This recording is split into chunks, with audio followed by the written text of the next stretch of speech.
Bom dia, meus amigos e minhas amigas que me escutam aqui no canal do YouTube. É com muita alegria que eu estou aqui a mais um dia, a mais uma mensagem do dia que o Senhor traz para nós ao romper da manhã.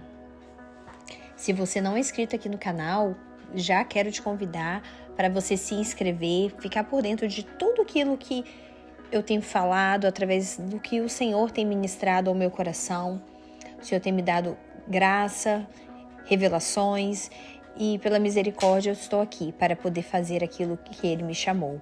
E também quero te aproveitar para pedir para você encaminhar essa mensagem para o máximo de pessoas que você puder no seu WhatsApp, na sua rede social, para que mais pessoas possam ser edificadas através da palavra de Deus. E eu quero já começar essa mensagem fazendo uma pergunta. O que você tem feito com as decepções que têm ocorrido com você ao longo da sua jornada? As decepções, elas são inevitáveis na vida de todas as pessoas. As decepções, elas vão vir para os gentios, elas vão vir para os ímpios, elas vão vir para quem não conhece a Deus e para quem conhece. Jesus falou que no mundo tereis aflições, mas também Jesus fala: mas tende bom ânimo, pois eu venci o mundo.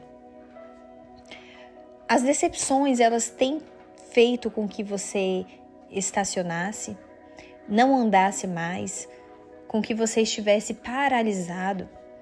As decepções têm roubado os teus sonhos, os seus projetos. As decepções, talvez, elas têm feito com que você desacredite de quem você é em Deus, da sua identidade, de que não é possível com que as coisas boas aconteçam com você. Talvez aconteça com o próximo, mas com você não.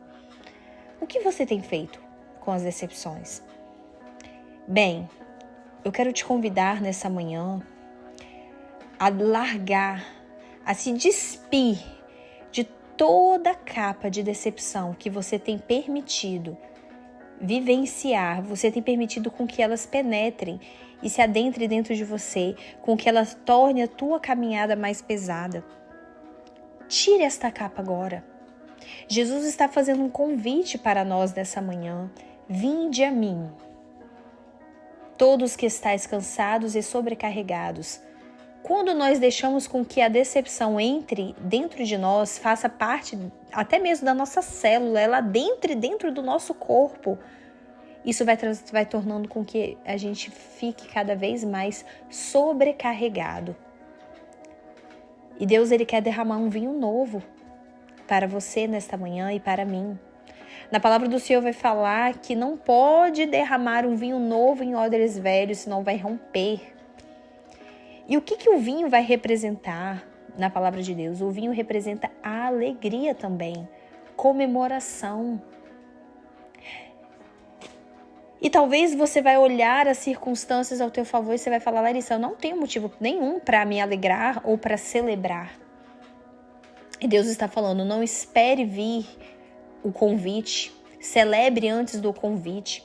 Não espere que o mar vermelho se abra para você dançar do outro lado, como fez Miriam. Deus está te convidando: dance antes do mar vermelho se abrir. Deus está nos convidando para ser como Paulo e Silas, louvando e adorando Ele no meio das amarras, no meio das correntes. E é no meio desta adoração que as cadeias irão se romper e que nós seremos libertos de tudo aquilo que ainda nos aprisiona. Eu quero te lembrar nessa manhã que Deus, Ele é um bom Pai. Ele é um bom Pai. E na palavra do Senhor vai falar que Jesus é o caminho, a verdade e a vida. E ninguém acessa ao Pai a não ser por Jesus. Nós não estamos falando aqui do Deus que várias pessoas falam: existe um só Deus, não importa a religião. Não. O que Jesus nos apresenta é um Deus Pai. É um Deus que cura você da sua orfandade, você da sua carência, você dos traumas que te aconteceu na infância, na adolescência, no teu passado, da exclusão talvez que você teve na escola ou na sociedade que tanto nos chama para apresentar algo. A sociedade sempre vai falar: o que você tem de bom para me oferecer? E aí você tem que ficar se reinventando o tempo todo para ter sempre algo para oferecer para alguém. Mas Jesus, ele está te falando nesta manhã: vinde a mim. Porque mesmo talvez você não tendo nada para oferecer para o próximo, o nada com Jesus se torna tudo. Mas se você tiver tudo para oferecer para as pessoas, numa sociedade de status, de interesse, você pode até ter tudo aos olhos humanos, mas se você não tiver Jesus, você não tem nada. Então é melhor não ter nada e ter Jesus e ter tudo com Ele. Amém? Vamos continuar a leitura do livro de Tiago. Tem sido muito profundo aquilo que o Senhor tem falado aos nossos corações através apenas de alguns versículos. Mas eu amo a palavra de Deus, que muitas vezes nós vamos ler vários capítulos e Deus vai falar com a gente, ou nós vamos adquirir conhecimento, mas às vezes nós vamos apenas ler alguns versículos e nesses versículos nós vamos mergulhar em águas muito profundas. Então aqui no livro de Tiago, no capítulo 1, a partir do versículo 16, eu vou continuar a leitura. Não vos enganeis, meus amados irmãos, toda boa dádiva e todo dom perfeito são lá do alto, descendo do Pai das luzes, em quem não pode existir variação ou sombra de mudança. Aleluia! Pois segundo o seu querer, ele nos gerou pela palavra da verdade, para que fôssemos como que primícias das suas criaturas. Deus nos gerou pela palavra da verdade. A palavra é exatamente isso aqui que nós estamos lendo, a Bíblia.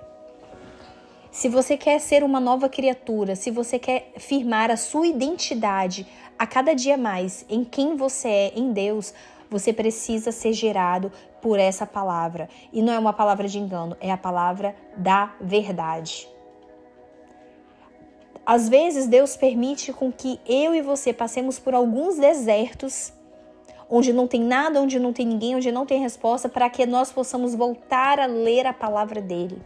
Quantos desertos que eu precisei retornar ou passar por novos desertos para o Senhor falar: Larissa, agora você entendeu que você só tem a palavra? Você não tem nada. Mas você tem a minha palavra e eu quero me revelar através dela na sua vida. E aqui ele está falando também no livro de Tiago que toda boa dádiva e todo dom perfeito vem do Senhor. E Ele é o Pai das luzes e nele não existe variação ou sombra de dúvida. O Senhor está falando aqui no mesmo capítulo, no livro de Tiago, nós estamos no áudio semana passada e Deus está dando continuidade sobre a questão da dúvida. No mesmo capítulo, em Tiago capítulo 1, ele vai falar já aqui 2 vezes sobre a dúvida. A primeira parte é: se você pedir algo com dúvida, não, você não vai receber do Senhor. E aqui a segunda parte que ele está falando aqui, que ele é o Pai das luzes e não existe nele ou sombra ou variação de dúvida, ou sombra ou variação de mudança. Por que dúvida e algumas versões mudança? Porque mudança é aquilo que muda, aquilo que está instável. Uma hora está aqui, outra hora está ali. E a dúvida também significa uma instabilidade.